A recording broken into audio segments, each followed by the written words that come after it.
Mindset is the way we approach each and every situation. How we deal with anxiety, how we deal with stress, and how we create managing systems for these situations that come across in our lives.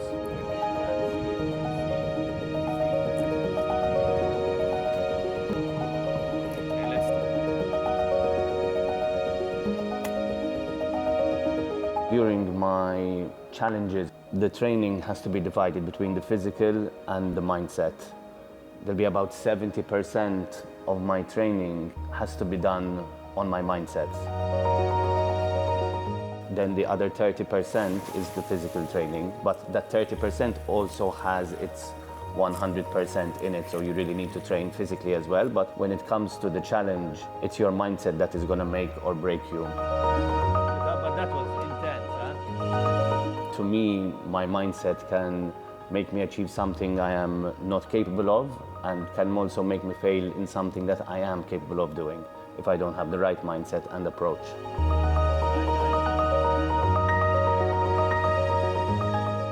Mindfulness is essentially self-development, and self-development is everything, from the way you eat, to how much you work, to how much you sleep, to how much exercise you do, to how much of a practice you are creating in your day to help you reach a peak performance and sustain it. So self-development is a big key to the success of swimming and how happy I am in life as well.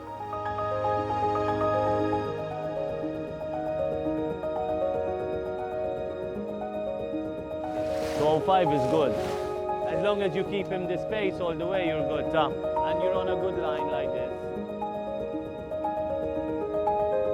Everyone thought I was crazy because I wanted to do these swims, and they're like, he's not going to do it. There's no way he can swim around Malta.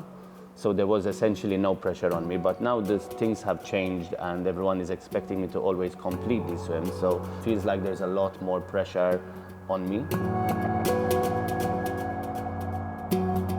To manage this pressure, it's just a lot of breath work, a lot of sitting down and just trying to unpack and understand what could happen throughout the swim to be ready for everything.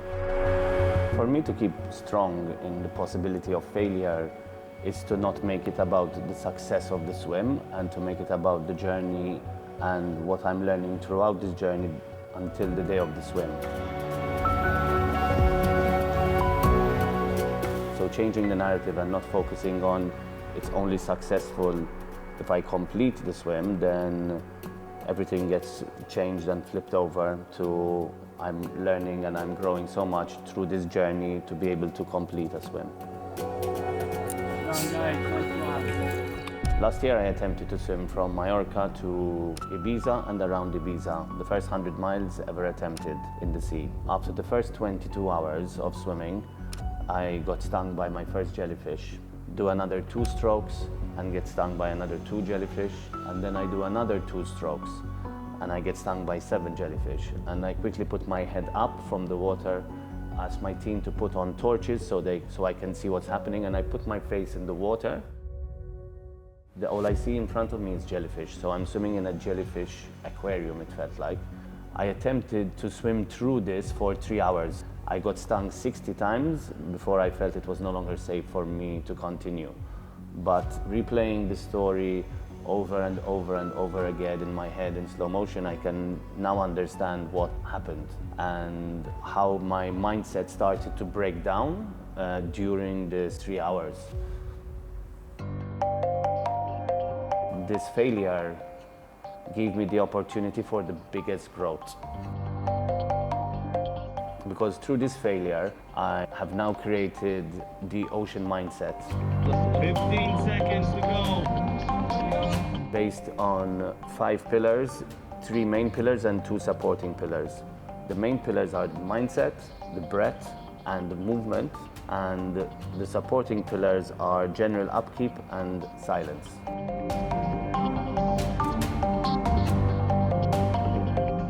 Everyone wants to be resilient, but are we doing the work to be resilient? We don't know if we're really resilient until we are faced and put in a position where we need to be resilient. But if we are not eating well, if we are not sleeping enough, if we are overworking, if we are feeling like we are burnt out, this is going to give us no chance of being resilient when the time comes. Us using these pillars and creating a practice from these pillars is going to give us a much stronger mindset, give us much more resilience, give us much more ability to be ready for any situation.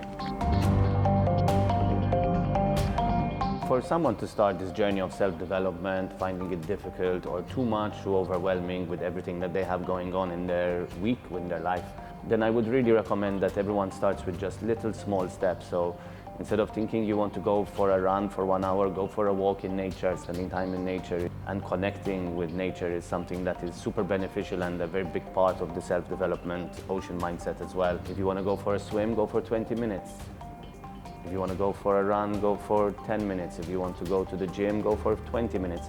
And like that, once you succeed and once you go to the gym for 20 minutes, swim for 20 minutes, then you are releasing endorphins and you are getting motivated. Your motivation starts to go up, and then you are likely to want to go again because you succeeded. And when then each time you succeed, then each time you are getting the carrot closer, you know. So I would definitely recommend that you start with small steps and try not to do too much, too soon, too fast.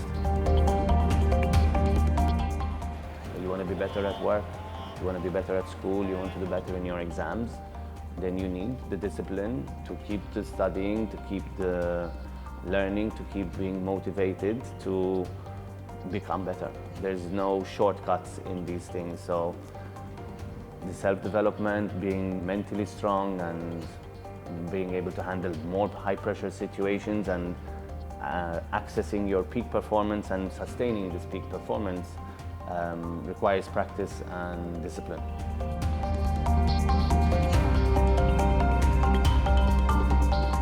Kia, movement that inspires.